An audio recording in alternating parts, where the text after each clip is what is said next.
So hi there everybody and welcome to the Voosestore YouTube channel. Today we're going to have a first look at the Z-Cam E2-F6.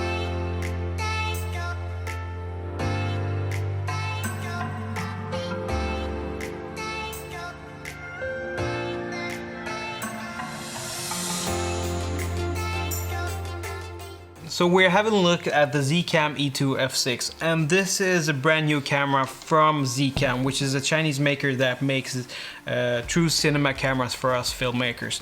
And the naming scheme of these cameras is quite intuitive.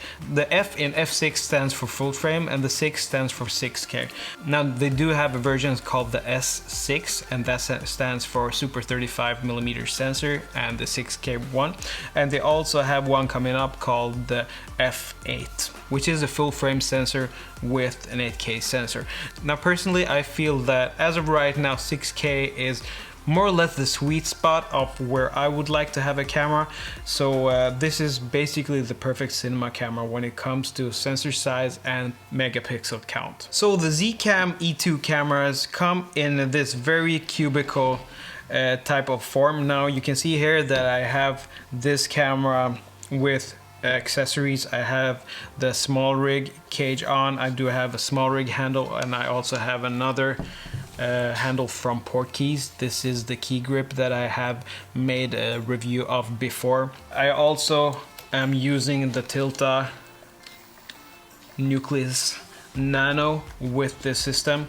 On top I do have the Atmos Ninja, and the reason why I'm using the Atmos Ninja here is because in the really near future Atmos and Z-Cam have worked together and brought ProRes RAW to us, so you will be able to shoot ProRes RAW with E2 cameras and the Atmos Ninja, which is a really great feature, and for a lot of filmmakers that is probably going to be the feature that really sells them on this camera. Now to be honest, I've only been shooting with this setup for like 4 or 5 days now, but during these 4 or 5 days I've learned a lot. And to be honest, in the beginning I felt like the menu setup was a little bit confusing and I really couldn't understand, but after one day and a lot of YouTube videos I really came to love the menu system. Now I feel that why can't everybody, except for Blackmagic of course, because their menu system is really great, but I feel that this menu system is also very intuitive and easy to use once you do get how it works.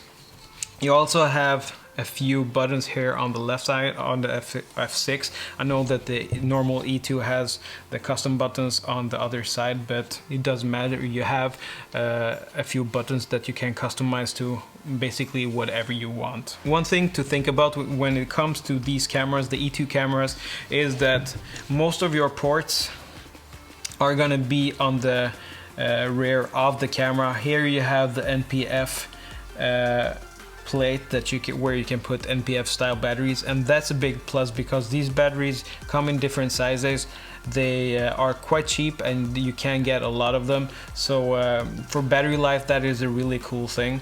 Now when it comes to storage media, you have a CFest card slot on the left side over here, and you do have a USB-C port that you can use for SSDs as I do here.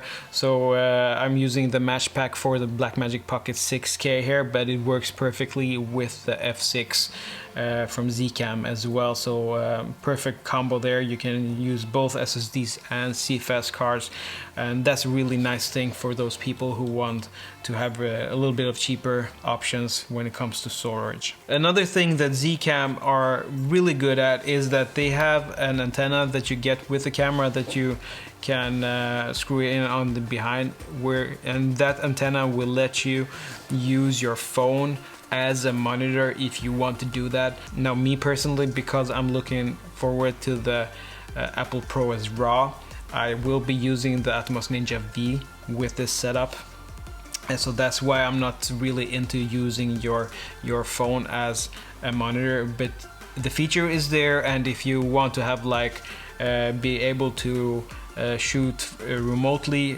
from different kinds of angles, you can do that as well. So it's a really nice feature to have. You also have a mini XLR port on the behind, which is really cool, so you can have a phantom mic phantom powered mic into the camera.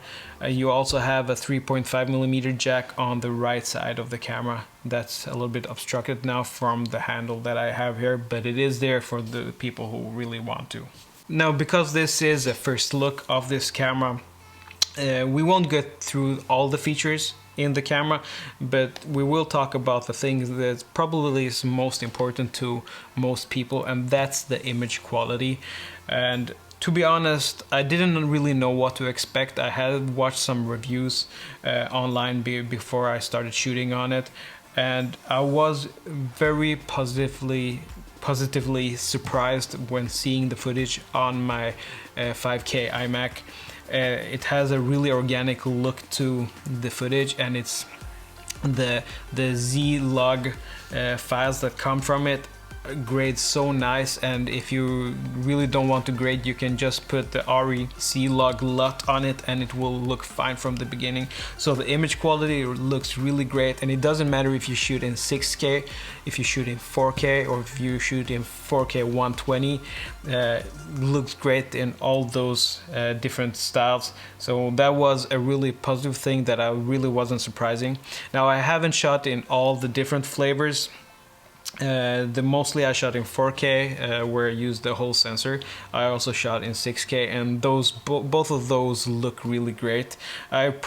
Most of the time I will probably shooting in 4K. I also shot a lot of footage in 120, and the footage looked really crisp, and that surprised me, to be honest, even more, that it looked that good that it actually did. So I would say the strongest point of this camera is gonna be the image quality, and I would rate it to be one of the best image qualities in any camera that I've used.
My favorite camera when it comes to image quality is, as of right now, is the Kinefinity Mavo LF, and it's the camera that I'm shooting this on.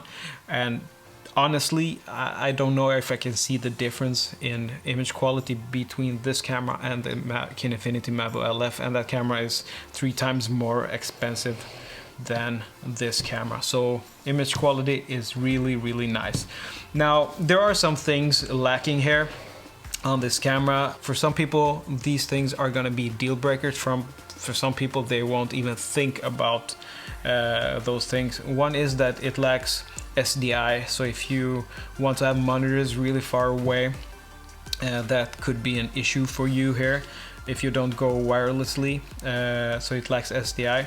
Another thing that it lacks is that it only has that one XLR input, and it's a mini XLR. So for a lot of people who really need 2 XLR inputs into their setups, that could be a problem as well. But as I said, I don't think that it is a problem for a lot of people. For those people where it is a problem, you could probably use this camera still and maybe use another portable recorder or something like that. Now, I'm gonna be working on a video where I talk about all of these accessories and the accessories that I prefer to use. Now, this setup is a setup that I really have enjoyed using, like really like handheld like this.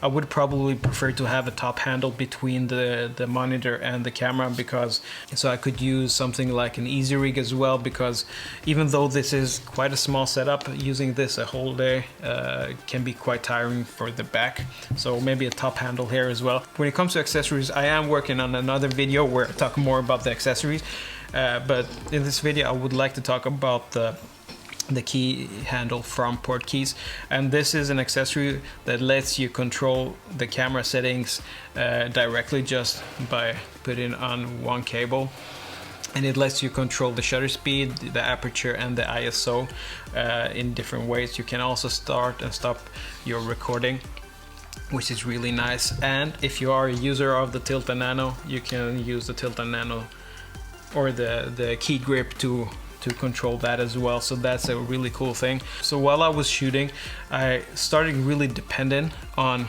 the key grip to start and stop recording and to change all the different settings on the camera. And I really realized once the batteries in the key grip were empty, I really realized that, oh, it's a little bit of more hustle to be pressing the record button instead of having it over here. So I would say that if you're looking to accessorize your Zcam camera, the port keys key grip is probably going to be your best bet. So guys, as I said, this is the first look at this camera. We have a couple of videos coming out in the near future. We're going to compare it to the Kinefinity Mavo LF. I will be working on a video where I talk about accessorizing this camera, because there are really fun things to do there.